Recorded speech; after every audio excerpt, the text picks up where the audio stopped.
نام زیبایی علام نامسال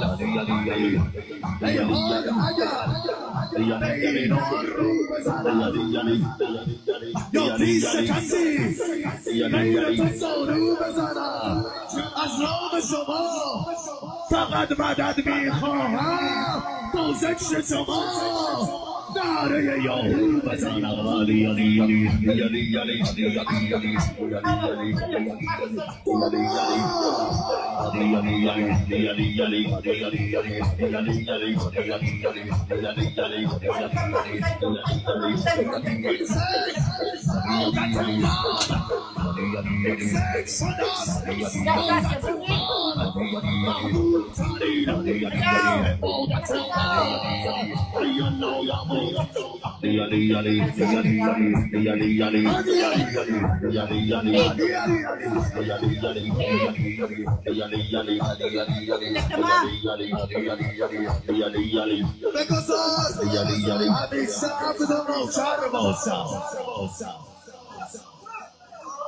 از دسته سائلان این در باشم